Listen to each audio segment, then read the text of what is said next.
আকিমুস সালাত, একটা দাওয়ামুস সালাত, আর যেগুলো ফাঁকে ফাঁকে হয় এটা রুসুমি সালাত। কোরআন শরীফের রুসুমি সালাতের স্পষ্ট কোনো কথা নেই। মানুষে যেগুলো করে এগুলো হলো রুসুমি। রুসুমি মানে প্রথাগত। প্রথাগত মানে এটা সরকারি সরকারি নামাজ। সরকার ইচ্ছা করলে বন্ধ করতে পারে, সরকার ইচ্ছা করলে চালু করতে পারে। এটা করোনা এসে আরো বেশি প্রমাণিত হয়েছে। করোনার আগে এই প্রমাণটা ছিল না, কিন্তু কেউই এটা প্রমাণ করতে পারেনি। আমরাও অনেক চেষ্টা করছি, ইতোপূর্বে প্রমাণ করতে পারিনি। করোনা এসে প্রমাণ করলো যে ঠিকই সরকার দ্বারা নিয়ন্ত্রিত এই নামাজ ব্যবস্থা। মক্কার ঘরে নামাজ বন্ধ, বাংলাদেশে অনেক মসজিদে বন্ধ হয়েছে না? তো এইটা হলো রুসুমি, প্রথাগত।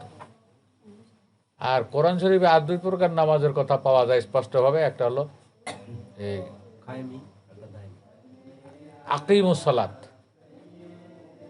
যেটাকে কায়েমি সালাত বলে, আর একটা হলো দায়েমি সালাত, সালাতুদ দাওয়াম, সার্বক্ষণিক তাপন।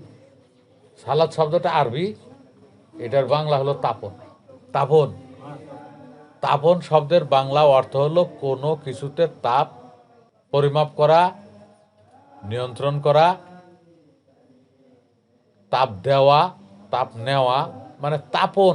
তাপ জাতীয় যা আছে তাই তাপন। আর তাপনটা হলো মদনের পঞ্চবানের একটি।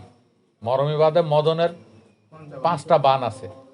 আমি এখানে আরো একটি মজার বিষয় উল্লেখ করি, আপনারা শুনলে সবাই হাসবেন, কেউ হাসবেন না। এই যে আমরা ভাতের সঙ্গে যে ব্যঞ্জনটা খাই, এটা বাংলা ভাষায় বলে ব্যঞ্জন। ব্যঞ্জন। আর এই ফার্সি ভাষায় এটাকে বলা হয় তরকারি। তরকারি শব্দটা তো আর বাংলা না, এটা হলো ফার্সি। বাংলা হলো ব্যঞ্জন। এটা আরবি শব্দটা হলো সালুন। এই সালুন থেকেই সালুনটা বের হয়েছে, অর্থাৎ সালু থেকে সালুন শব্দটা বের হয়েছে। আর সালুন শব্দের অর্থ হলো ব্যঞ্জন, আর ফার্সিতে তরকারি। আরবরা আরবরা তরকারিকে বা আরবরা ব্যঞ্জনকে বলে সালুন অথবা কারি। কিন্তু কারি শব্দটা আরবি না, কারি শব্দটা হলো ইংরেজি। তরকারির ইংরেজি হলো কারি, ফার্সি হলো তরকারি, বাংলায় হলো ব্যঞ্জন, আরবিতে হলো সালুন। আরবরা সালুন বলে না, আরবরা এটাকে এখন কারি বলে। কারি তো ইংরেজি শব্দ। ইংরেজি শব্দ থেকে তারা এখন আরবিতে ট্রান্সলিটারেশন করে বলে কারি। আসলে তো কারি শব্দটা ইংরেজি। আর আরব থেকে এসছে সেটা সালুন। সালুন শব্দের অর্থই হলো ব্যঞ্জন। আর আরবরা কেউ কেউ কারি বলে, আর অধিকাংশ লোকই এখনো সালুনই বলে। এই যে আমরা যে তরকারি খাই এটার আরবি হলো সালুন বা কারি। আরবরা সালুন বলে, আরবরা কেউ কারিও বলে, কেউ সালুনও বলে। ফার্সিতে এটাকে তরকারি বলে, বাংলা ভাষা হলো ব্যঞ্জন। এই উপমহাদেশে যতগুলো ডিকশনারি হয়েছে, সে বাংলা আরবি, আরবি বাংলা, ইংরেজি আরবি, আরবি ইংরেজি, যত ডিকশনারি হয়েছে সকল ডিকশনারির ভিতরে এই শব্দটা সালুন শব্দটা যে আরবি এটা কনফার্ম। সবাই একমত যে শব্দটা বাংলাও না, ফার্সিও না, শব্দটা হলো আরবি। মজার বিষয় হলো এই শব্দটার মূলটা কি। সালুন শব্দটার মূলটা কি সবাই লেখছে, সালুন শব্দটার মূল হলো সালিম। সোয়াদ না, সিন লাম মিম, সালিম। সবাই এখান থেকেই শব্দটা নিয়েছে। কিন্তু এই শব্দটা যে সোয়াদ লাম ওয়াও সালুন, সালু, সালু থেকে সালুন হয়েছে। সালুন শব্দের অর্থ হলো ভাজা, ভুনা, পাকানো, রান্না করা। এখানে কেউ আসে নেই। আপনি হাসতে হাসতে গলে যাবেন। সকল ডিকশনারি গুলো আপনারা বের করেন, বের করে দেখতে থাকেন। সবাই এই শব্দটা যে আরবি এটা মেনশন করেছে, কিন্তু এই শব্দটার মূলটা নিয়েছে হলো সালিম। আসলে শব্দটা সালিম থেকে নয়, শব্দটা হলো সালুন থেকে। সালুন আরবিতেও সালুন বলা হয়, বাংলাতেও সালুন বলা হয়। বাংলা অনেকে বলে না, আমাদের রাজশাহী অঞ্চলে বা এই অঞ্চলে আছে যে সালুন চাখা। যে ব্যক্তি মানুষের বাড়ি বাড়ি তরকারি, কার বাড়ির তরকারি ভালো, কার বাড়ির তরকারি খারাপ, এগুলো যে চেখে বেড়ায় বা টেস্ট করে বেড়ায়, স্বাদ নিয়ে বেড়ায়, একে বলে হলো সালুন চাখা। যে ব্যক্তি 2-3টে বিবাহ করে তাকেও বলে সালুন চাখা। সালুন শব্দের অর্থ বাংলায় ব্যঞ্জন, আর এই ফার্সিতে হলো তরকারি। এখান থেকে ওরা এমনভাবে এই ডিসপ্লেস হয়েছে বা এমনভাবে পাশ কাটিয়ে গেছে যে আরবি সালিম থেকে সালুন শব্দটা নিয়েছে। আরবি সালুন থেকেই যে বাংলা সালুন হয়েছে, এটা এখন পর্যন্ত কেউই গ্রহণ করে নাই। 2-3 এরকম যখন আমরা তখন শতকীয়ার নামতাটা পড়া লাগতো না, একে চন্দ্র, দুয়ে পক্ষ, এগুলো কেউ পড়ছে? তিনে নেত্র, চারে বেদ, পাঁচে পঞ্চবান, আমরা এইভাবে পড়ে গেছি, আর তো আর জানি না। পরবর্তী যখন গবেষক হলাম, এই পঞ্চবান পেলাম, ওই যে ছোটবেলা পড়ছি। পঞ্চবানটা কি পেলাম? এখানে মোহন, মাদন, তাপন, শোষণ, স্তম্ভন। এই যে মোহন, মাদন, তাপন, শোষণ, স্তম্ভন, এই পাঁচটা কি? মোহনটা কি? মৈথুনের জন্য বিমোহিত হওয়া, রিরংসায় বিমোহিত হওয়া। মাদন, রিরংসায় উন্মাদিত হওয়া। তাপন, এই তাপনটা হইল নিজের তাপমাত্রাকে যথাযথ রাখা। আর শোষণ, শোষণটা হলো সাধারণত বলা হয় যে পুরুষের দেহে তাপমাত্রা 98 ডিগ্রি, কিন্তু বিশেষ বিশেষ অঙ্গে তাপমাত্রা তো বেশি, যেমন জিহ্বার নিচে, বগলে, পায়ুপথে তাপমাত্রা তো বেশি। হ্যাঁ, নারীদের জনন পথে। মরমিবাদে বলে যে পুরুষের চেয়ে নারীদের তাপ থাকে 3 গুণ। তো পুরুষের 100 ডিগ্রি, নারীর থাকে জননালীতে 300 ডিগ্রি। 400 ডিগ্রি তাপ, 100 ডিগ্রি তাপের কোনো যন্ত্র যদি 300 ডিগ্রি তাপের কাছে নেওয়া হয়, এমনি গলে যাবে না। এই 100 ডিগ্রি তাপ দ্বারা ওই 300 ডিগ্রি তাপকে শোষণ করা ক্রমান্বয়ে। তো দেখা গেল যে 400 ডিগ্রির সমান হলো 2 ভাগে 200 ডিগ্রি। এই 100 ডিগ্রির যন্ত্র দ্বারা ওই 300 ডিগ্রির তাপ শোষণ করতে করতে একটা পর্যায়ে পেনিসেরও 200 ডিগ্রি তাপ হয়, ভেজানেরও 200 ডিগ্রি তাপ হয়, সময়টা লাগে 21 মিনিট। এই যে তাপ শোষণ করলাম, শোষণ করতে করতে একটা পর্যায়ে 21 মিনিটের সমান সমান হলো। 21 মিনিটের পরে এই ভেজানার তাপ কমতে থাকবে আর পেনিসের তাপ বাড়তেই থাকবে। এই পদ্ধতিকে বলা হয় শোষণ। তো মোহন, মাদন, তাপন, শোষণ, তারপরে হয় স্তম্ভন। 21 মিনিট পার হলেই পুরুষের স্তম্ভনের পর্যায়ে যায়। আর এর সময়সীমা সর্বোচ্চ হলো 42 মিনিট। 42 মিনিট আমাদের এই ঘড়িতে 42 মিনিট, এইটা শাস্ত্রে হলো 1000 শ্বাস। আর এখান থেকে একটা সূত্র মুসলমানেরা বলে, গরিবরা ধনীদের 500 বছর আগে বেহেশতে যাবে। এই হাদিসটা আছে। এখানে গরিব হলো পুরুষ, ধনী হলো নারী। এই গরিব দ্বারা বোঝানো হয়েছে পুরুষকে প্রায়োগিক অর্থে, এই ধনী দ্বারা বুঝাইছে প্রায়োগিক অর্থে নারী। যেমন আমার একটা গান লেখা আছে, গরিব না খাইয়া মরে, ধনীর কোঠায় মাল পানি। সমন বলতে গেলে যৌবন আর কি, সমন বলতে গেলে অ্যারেস্ট করা, সমন বলতে গেলে গ্রেপ্তারি পরোয়ানা, সেটা কি সমন আইলো রে জানি। এতে এই গরিব না খাইয়া মরে এটা বোঝানো হয়েছে ফকির লালন মৌল জল পিপাসায় কাছে থাকতো নদী মেঘনা। এখানে পুরুষদেরকে বোঝানো হয়েছে গরিব, আর নারীদেরকে বোঝানো হয়েছে ধনী। তো না, একজন গরিব ধনীর 500 বছর আগে বেহেশতে যাবে, কথা এরকম না? না 1000 বছর, 500 বছর। 500 বছরের সমান হলো আমাদের ঘড়িতে 21 মিনিট। মানে প্রতি 24 মিনিটে 24 শ্বাসে 1 মিনিট গত হয় কমনলি। এই ঘড়ির 1 মিনিট আমাদের নাসিকায় 24টা শ্বাস গত হয়, এটা এভারেজ। কোনো জায়গায় কম, কোনো জায়গায় বেশি, শিশুদের বেশি, বৃদ্ধদের কম, যুবকদের বেশি। এগুলো কমনলি 24 শ্বাস গড়ে এভারেজ। তাহলে 524 দিয়ে গুণ করলে কত হয়? এই যে 24 দিয়ে 21কে 24 দ্বারা গুণ করলে 21 24-এ কত হবে? প্রায় 500। প্রায় 500 না? হ্যাঁ, আচ্ছা। প্রায় 500। এই 500 শ্বাস মানে 21 মিনিট। 21 মিনিটে গিয়ে যখন পুরুষের স্তম্ভন প্রতিষ্ঠিত হয়, আকিমুস সালাত হয়, তখন পুরুষ প্রশান্তি লাভ করে। এমন প্রশান্তি লাভ করে, আমার এবার আর স্লিপ হবে না।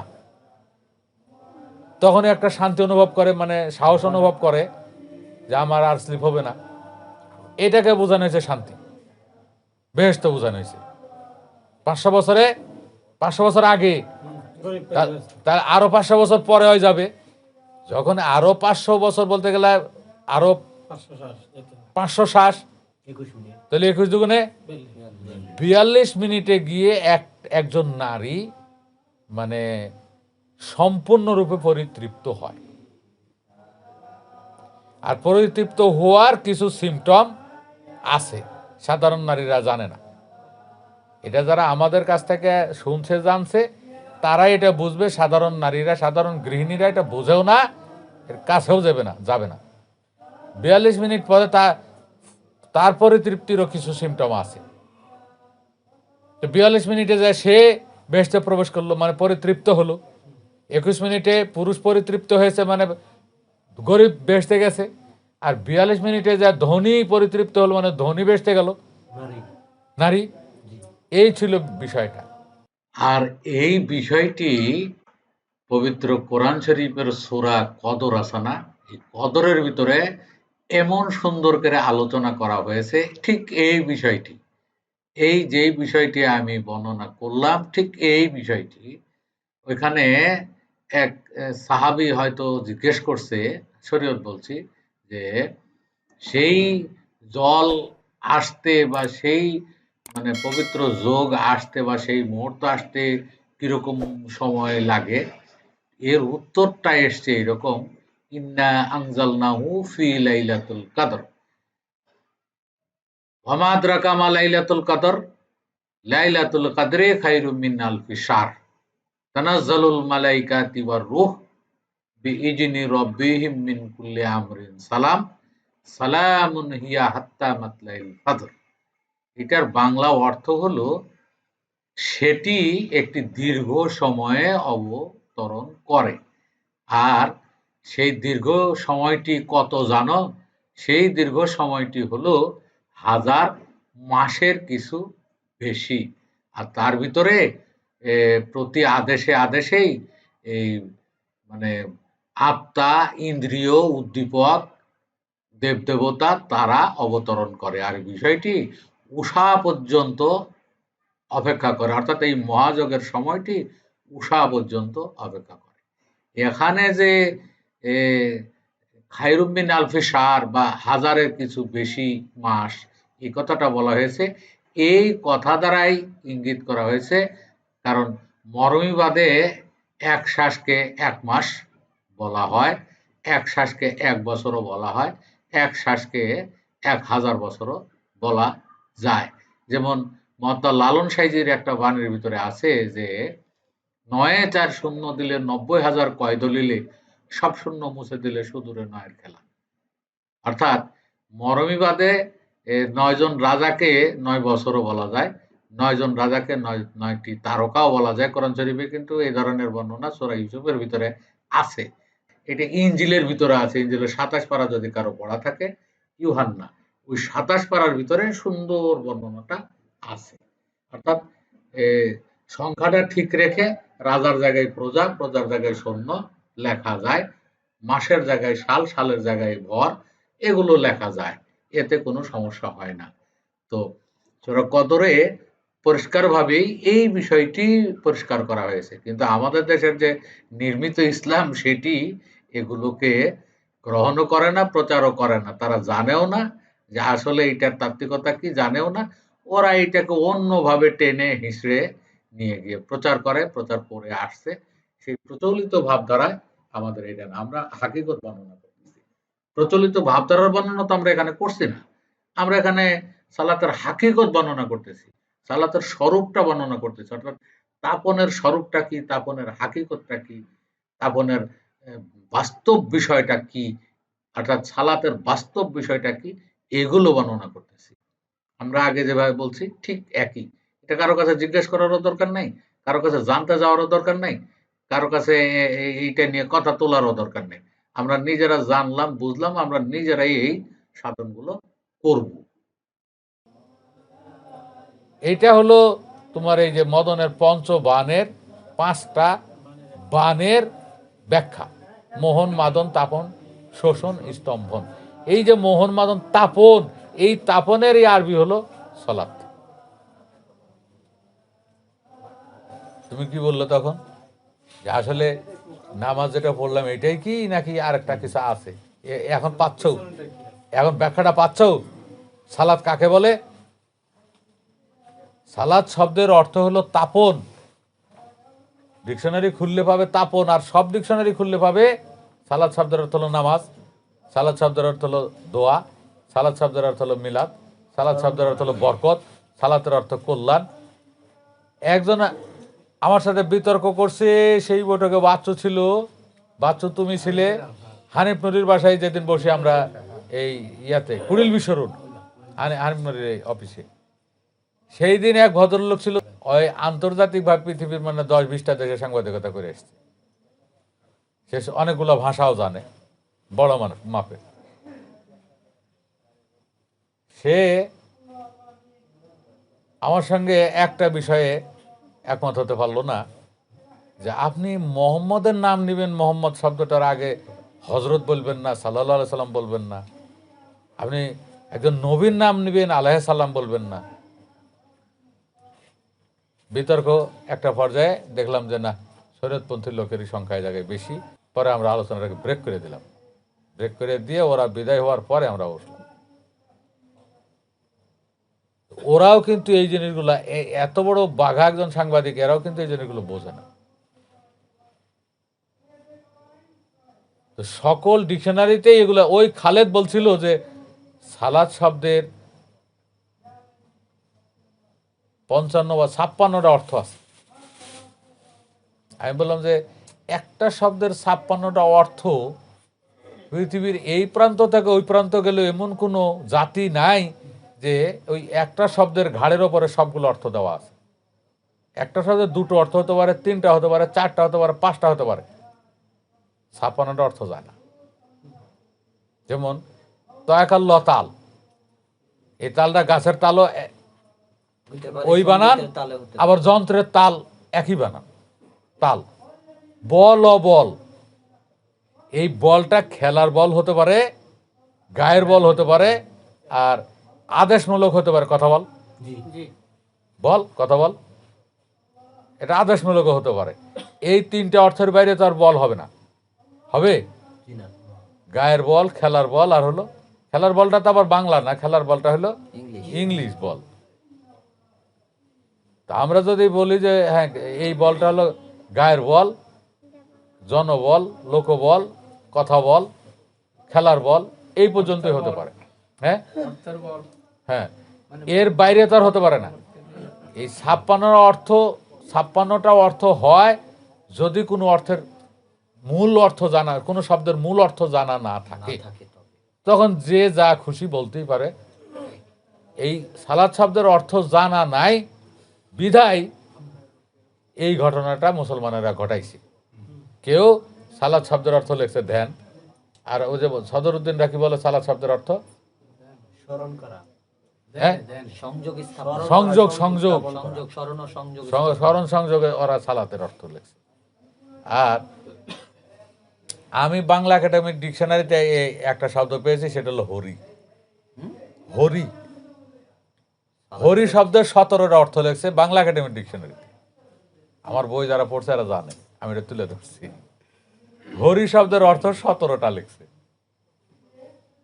হরি শব্দের অর্থ ব্যাগ, কাক, কোকিল, ময়ূর, বাঘ, ধান। হরি শব্দের অর্থ। হরিতে অনেকে ছন্দ লেখছে, ওই যে ছন্দটা হলো হরির উপরে হরি হরিতে শোভা পায়, হরিকে দেখিয়া হরি হরিতে লুকায়। কে যেমন এই এত সুন্দর করে এই ছন্দটা লিখছে, ছন্দটা অনেক গুরুত্বপূর্ণ। আমি আবার বলছি, হরির উপরে হরি হরিতে শোভা পায়, হরিকে দেখিয়া হরি হরিতে লুকায়, এগুলোকে যদি আমরা হরির হরিলুট বলি তা অতিরঞ্জিত হবে না। অর্থাৎ মূল হরিকে হরণ করে সাধারণ হরিগুলো দ্বারা এই ছন্দ তৈরি করা, অর্থাৎ এটা হরির হরিলুটি হয়েছে। এই শব্দটা আমি দেখলাম যে 17টা অর্থ দেওয়া আছে এটার ভিতরে, সব মন গড়া। তার ভিতরে একটি বা দুটি অর্থ গ্রহণযোগ্য। হরি হলো নারায়ণ, নারায়ণের এক নাম হরি। আর নারায়ণ শব্দটার অর্থ কি জানো? এই যে নারায়ণ ব্রহ্মার প্রথম পুত্র, ব্রহ্মার বড় পুত্রের নাম নারায়ণ, নারায়ণ, হ্যাঁ, মানসপুত্র। মানসপুত্র। এটা হলো নারযোগ অয়ন, নারায়ণ, নারায়ণ। বনযোগ অয়ন বনায়ন, নারায়ণ, শিল্পযোগ অয়ন শিল্পায়ন, শিল্পায়ন। ওখানে হলো নার যোগ অয়ন অয়ন, নারায়ণ। নার অর্থ হলো জল, জল। না, জলে অয়ন যার। অয়ন মানে কি? জন্ম। অয়ন মানে হলো বিস্তৃত করা, বাড়ানো, আশয়, আলয়, অয়ন অয়ন। বন যোগ অয়ন বনায়ন মানে বন বিস্তৃত করা। শিল্প যোগ অয়ন শিল্পায়ন, জলে শিল্প বিস্তৃতি বাড়ানো। ঠিক আছে? জলের ওপর অয়ন যার, অয়ন ব্র্যাকেটে দিতে হবে আসন, ব্র্যাকেটে দিতে হবে বিস্তৃত করা, যেই ক্ষেত্রে যেটা লাগে। তাহলে এটা নার যোগ অয়ন নারায়ণ, নারায়ণ। তাহলে জলে আসন যার, তাহলে অমৃত। জলে আসন যার, জলাশয়, না জলে অয়ন যার, না না নার যোগ অয়ন।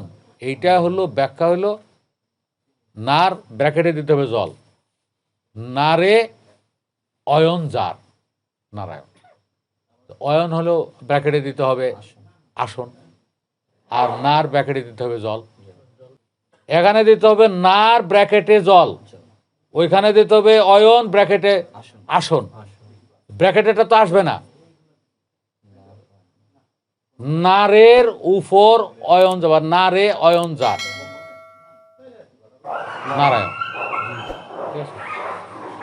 ব্র্যাকেটের তো আসবে না, ব্র্যাকেটের তো আসবে। তা আমরা মূল জায়গায় যাই। সালাত হলো তাপর। কেউ 56টা অর্থ লেখছে, এটা হবে না। 10টা অর্থ লেখছে, এটা হবে না। মন গড়া অর্থ হলে হবে না। তুমি যদি আমাদের দেশের 100টা ডিকশনারি খোঁজো, 100টা ডিকশনারিতেই ভুল লেখা আছে। আরবি, আরবি বাংলা, বাংলা আরবি, ইংলিশ আরবি, বাংলা টু বাংলা, 100টা খুঁজলে 100টার ভিতরেই ভুল অর্থ পাওয়া যাবে। এইটা যদি খুঁজতে হয় তাহলে আরবির রুট খুঁজতে হবে। ওই যে শাকিল জানে, এই শাকিল জানে। আমি যখন বলছি না আসলে সালাদ শব্দের অর্থ হলো তাপন, ও তখন এটা খুঁজছে। আমি তো হিট লেখছি, আমার বইয়ের ভিতরে সব জায়গায় হিট লেখা আছে। ওই খুঁজে তারপরে আমার বলছে যে বাজান এই যে আরবির রুট পাইছি, রুটের ভিতরে আপনার সালাদ শব্দের অর্থ লেখা আছে heat, HEAT, heat. Heat, heater. এই সালাদ শব্দের অর্থ হলো হিটিং, তাপন। এর ওই অ্যাপ্রুভ করছে। এখন যদি কেউ রুটে ক্লিক করো তাহলে রুট দ্বারা পাবে যে সালাদ শব্দের মূল মাজদার হলো সালু, সোয়াদ লাম ওয়াও। সালু শব্দের অর্থ হলো হিটিং। তারপরে আমার অনেক মানে অর্থের এত ইয়ে করছে আর কি, যোগান দিচ্ছে, স্যাটিসফাই করছে যে এটা অমুক ডিকশনারি পাওয়া যায়, এটা অমুক ডিকশনারি পাওয়া যায়। আমি কিন্তু এগুলো প্রথম বলা শুরু করছি। সালাদ শব্দের অর্থ হলো তাপন। এখন পর্যন্ত আমি ছাড়া এই বাংলাদেশে কেউ বলে না। বাংলাদেশের কোনো মৌলবী, কোনো মাওলানা, কোনো মুফতি এখন পর্যন্ত বলে নাই যে এই সালাদ শব্দের মূল অর্থ হলো তাপন, ইংলিশ হলো হিটিং। কেউ বলে না, একমাত্র আমার বইয়ে পাওয়া যায়। এরা এই সালাত মানে নামাজ, আর নামাজ মানে সালাত, এটার অর্থ লেখে। সালাতের অর্থ নামাজ, নামাজ হলো ফার্সি কথা। আর নামাজের যে অর্থটা উর্দু ডিকশনারিতে লেখা আছে, নামাজ মানা উঠনা বসনা হেলনা দুলনা, এইটার বাংলা অর্থ হলো নামাজের অর্থ হলো উঠে বসে হেলে দুলে করা। উঠে বসে হেলে দুলে করা, সেটা ব্যায়াম হোক, সেইটা গান হোক, সেইটা কোনো অভিনয় হোক, যেটা উঠে বসে হেলে দুলে করা হয় তাই নামাজ। বুঝাইছে? নামাজ হলো ফার্সি কথা, উর্দু ডিকশনারিতে এইভাবে লেখা। আর আমার এখানে এসে সালাদটা নামাজ হয়ে গেল, নামাজটা সালাত হয়ে গেল। সালাত না রে বেটা, নামাজ। নামাজ নামাজ নামাজ হলো ফার্সি শব্দ, এইটার উর্দুতে অর্থ লেখছে উঠে বসে হেলে দুলে করা। নামাজের উর্দু অর্থ, বাংলা নামাজের অর্থ হলো সালাত। বাংলায় নামাজ অর্থ সালাত। এই এখানে জাকল কর্মে আছে, ডিকশনারি আছে, অন্য ডিকশনারি আছে, অন্য ডিকশনারি আছে, আমারটা বাদে। যদি থাকে বার করে দেখেন, বার করে দেখেন যে নামাজ অর্থ সালাত। নামাজ এটা বিশেষ পদ, সালাত। দোয়া, দোয়া, বরকত, কল্যাণ, এই শুরু হলো এগুলো সালাত, নামাজের অর্থ। আবার যখন সালাতের অর্থ লিখবো, সালাত অর্থ নামাজ। মানে ফার্সি দিয়া আরবি, আরবি দিয়া ফার্সি, বাংলা তার কাছে কেউ নাই এখন পর্যন্ত, কেউ এই শব্দের অর্থই করে নাই। কেমন হইলো? মুসলমান আর ইসলামের কি দাপট! হ্যাঁ, এই শব্দের আর অর্থই করে না। এমন শব্দ কত জানো? এমন শব্দ হাক্কানি মিশনের এক গবেষক বলছে প্রায় ৮,০০০ শব্দের, ৮,০০০ পরিভাষার অর্থ পরিবর্তন করে ভারতীয় উপমহাদেশের ইসলাম চলে। হ্যাঁ হ্যাঁ, এই যে নামাজের রূপরেখা, একটা ছোট্ট বই, নামাজের রূপরেখা, হানিফ শাহ হাক্কানি, হানিফ শাহ মারা গেছে, হাক্কানি মিশনের গবেষক। হাক্কানি মিশনে যেমন কাই ফাউন্ডেশন অনেক গবেষক আছে না, অনেক গবেষক গড়ে উঠবে। এক গবেষক বললো এটা, এক গবেষণার গবেষণায় এলো এটা, গবেষকের গবেষণায় এক গবেষক বলছে যে প্রায় ৭ থেকে ৮,০০০ পরিভাষার অর্থ পরিবর্তন করে চলে এই উপমহাদেশের ইসলাম। মজার বিষয়, তুমি শুরু থেকে শেষ পর্যন্ত কোরআন শরীফের কোথাও দেহতত্ত্বের বাইরে কোনো কিছুই পাবে না। আমি ৪ পারা পর্যন্ত অনুবাদ শেষ করেছি। এইটা মোবারক ওই যে শাকিলের কাছে অনুবাদগুলো আমি দেখতে দিই, ওই আবার এটা মোটামুটি কিছু কারেকশন করে আমারে দেয়, পরে আমি এটা আবার রেডি করি। ৬ পারা পর্যন্ত আমরা কাজ করি, আর ২ পারা করি।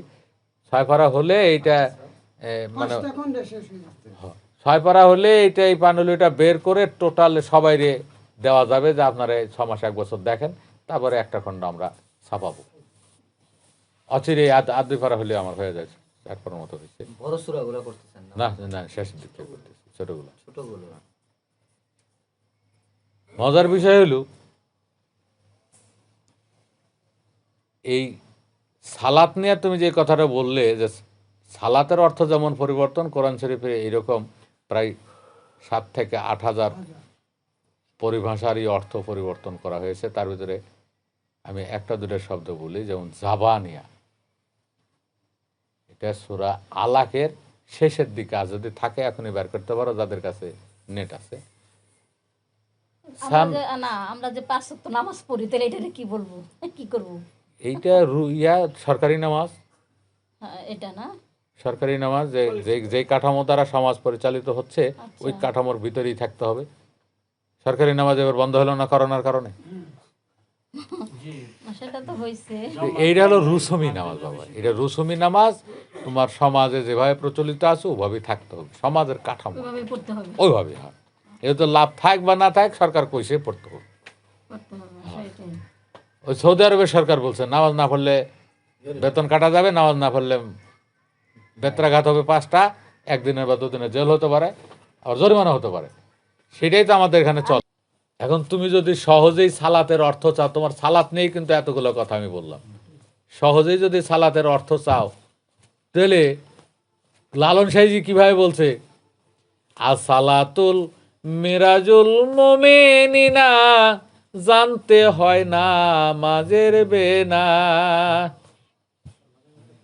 বিশ্বাসীদের দেখাশোনা। বিশ্বাসীদের দেখাশোনা, লালন কয় এই ভুবনে সহজ মানুষ ভোজে দেখ না রে মন দিব্য জ্ঞানে। পাবি রে অমূল্য নিধি পাবি বর্তমানে। সালাদ যদি এত সহজই হইতো তাহলে লালন সাহেবের ওই গানে মনে হয় আছে যে মলে পাবো বেহেস্ত খানা, তা শোনে তো মন মানে না, বাকির লোভে নগদ পাওনা, কে ছাড়ে ভুবনে সহজ মানুষ বোঝে দেখ না রে মন দিব্য জ্ঞানে। এই যে মোলে ভাবো বেহেস্ত খানা, তা শুনে তার মন মানে না, বাকির লোভে নগদ পাওনা, কে ছাড়ে এই ভুবনে। আমরা এই জাকাত দেবো মরার পরে পাবো, নামাজ পড়বো মরার পরে পাবো, কুরবানি দেবো মরার পরে। লালন সাহেজি বলছে যে আসলে কোনটা, বলে ভাবো ব্যস্ত খানা, তার জন্য তার মন মানে না, বাকির লোভে নগদ পাওনা, কে ছাড়ে ভুবনে। তোর এগুলো তো সব বাকি, আমি নগদ যাবো তাই নেবো। আবার নামাজ নিয়ে কিন্তু পড় গে নামাজ জেনে শোনে, নিয়াত বান গে মানুষ মক্কা পানে, পড় গে নামাজ জেনে শোনে। এই যে কথাটা তোমার এই আমার এই কাতার বান্দা দলের সঙ্গে দল মিলে, কাদের সঙ্গে কাত মিলে, পায়ের সঙ্গে পা মিলে, কায়াঙ্গের সঙ্গে কায়াঙ্গল মিলে পড়তে কইছে কেডা? আমাদের সমাজের আলেম ওলামারা। এইভাবে পড়তে হবে, এভাবে পড়তে হবে, এভাবে পড়তে হবে, তাই না?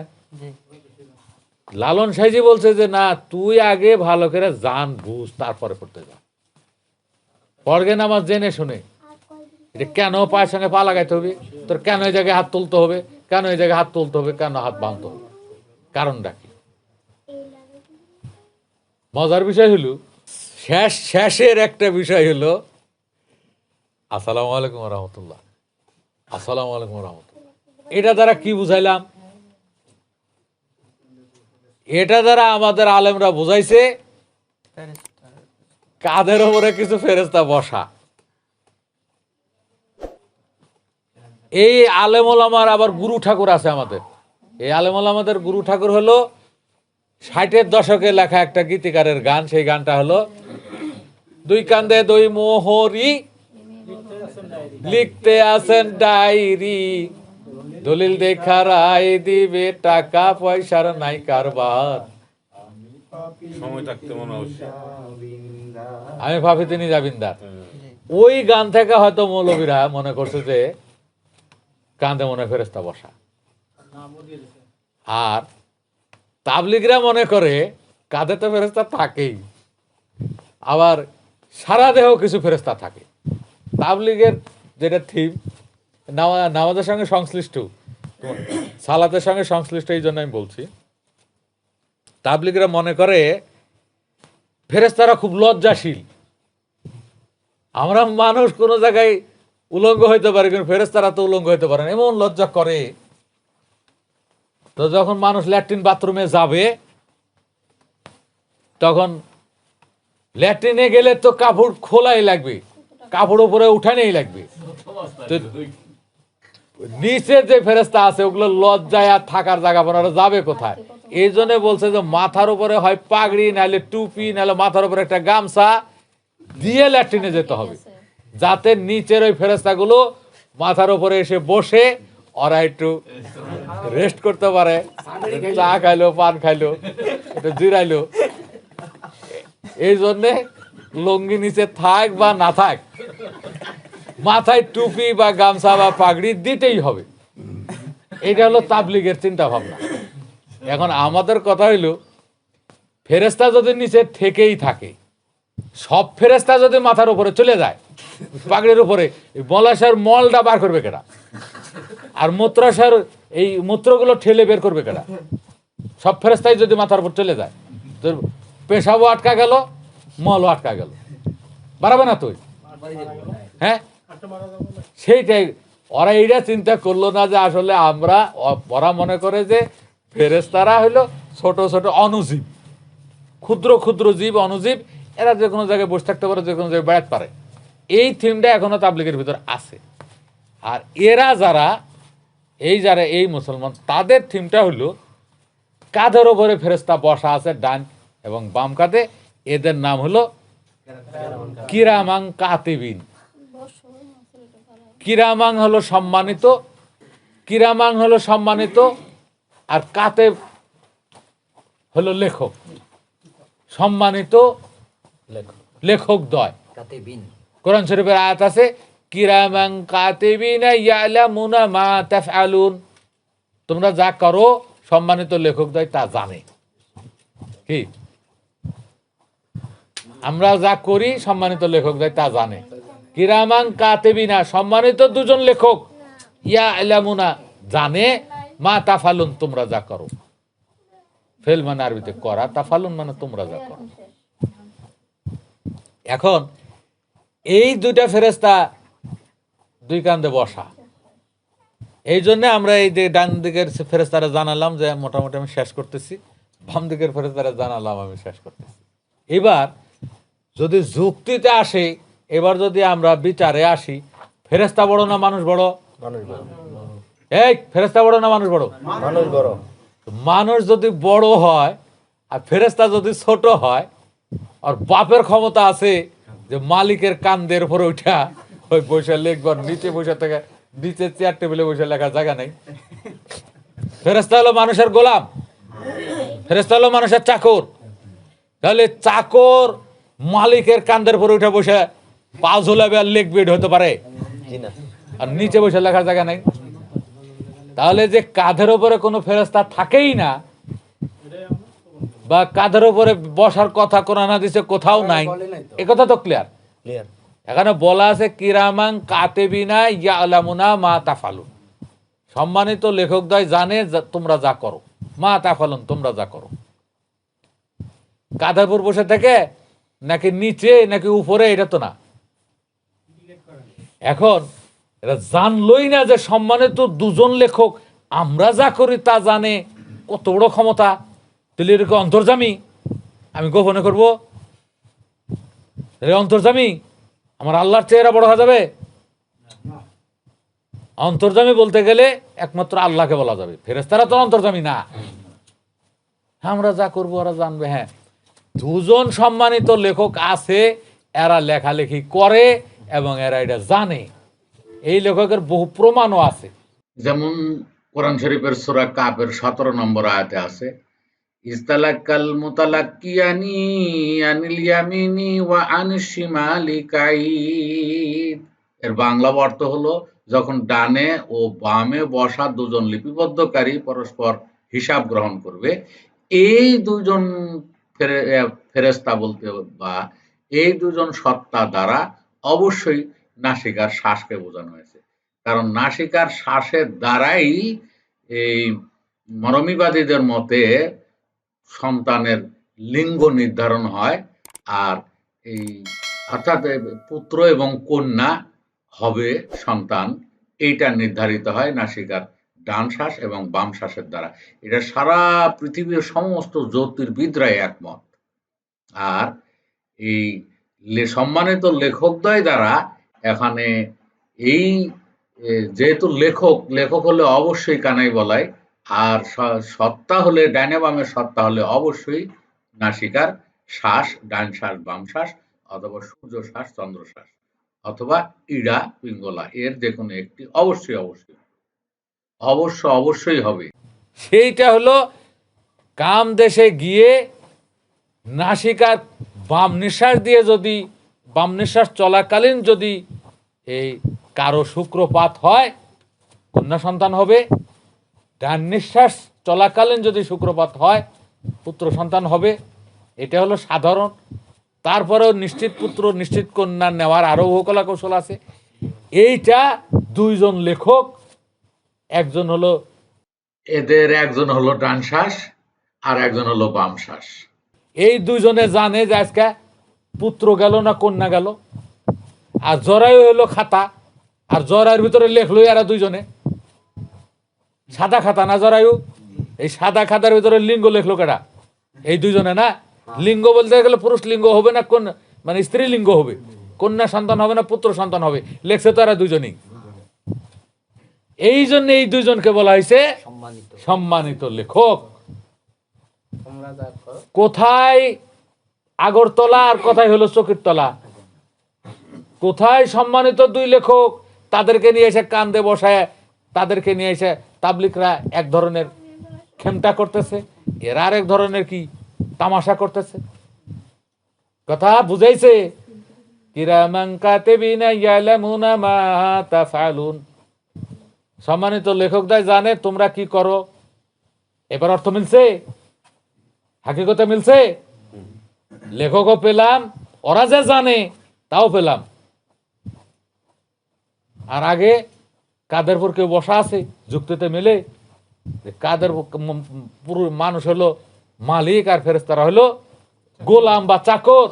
চাকর মালিকের কান্দের পরে ওটা বসে থেকে লিখবে, মেলে? যুক্তিতে মেলে? তারপরে ল্যাট্রিন বাথরুমে গেলে আমি নিচের কাপড় তুলবো আর নিচের সব ফেরেশতা চলে আসবে উপরে, মাথার উপরে এসে বসে থাকবে। তো তোর মলাশয়ের মলটা বার করবে কেটা, মূত্রশয়ের মূত্র বের করবে কেটা? এই ধারণা তাদের নাই যে আমার মলাশয়ের মল যে পরিষ্কার করতেছে সেই একটা ফেরেশতা, আমার মূত্রথলির থেকে চাপ দিয়ে যে মূত্র বের করতেছে ওই একটা ফেরেশতা। এরা মনে করলো যে না, এগুলো না, ফেরেশতা হলো একটা সূক্ষ্ম জীব, চলাফেরা করতে পারে, হাঁটতে পারে, চা খাতে যাবে, পান খাতে যাবে, মাথার উপরে যে আড্ডা দিবে, এইরকম মনে করো। কথা বুঝো?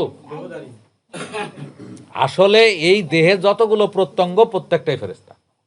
চোখ একটা ফেরেশতা, কান একটা ফেরেশতা, নাক একটা ফেরেশতা, মুখ একটা ফেরেশতা, হাত একটা ফেরেশতা, পা একটা ফেরেশতা, রক্ত একটা ফেরেশতা, রস একটা ফেরেশতা। এই দেহে যতগুলো পার্টস আছে, প্রত্যঙ্গ আছে, প্রত্যেকেই একটা করে ফেরেশতা। এরা ফেরেশতা খোঁজে আকাশে, ফেরেশতা খোঁজে মনে হয় যে আরো সে। ওই যে বলো না শবে বরাতের রাত্রে আল্লাহ আসে স্বয়ং কয় আসমানে? প্রথম আসমানে আল্লাহ নামে, আর সব ফেরেশতা দলে দলে নামে পৃথিবীতে। ওরা মনে করছে ফেরেশতা হলো পিঁপড়ার মতো অথবা সারপোকার মতো অথবা মশার মতো, আর একটু ক্ষুদ্র, চোখের পলকে দৌড়াতে পারে, এইটা মনে করে এখনো। কথা বুঝো আমার?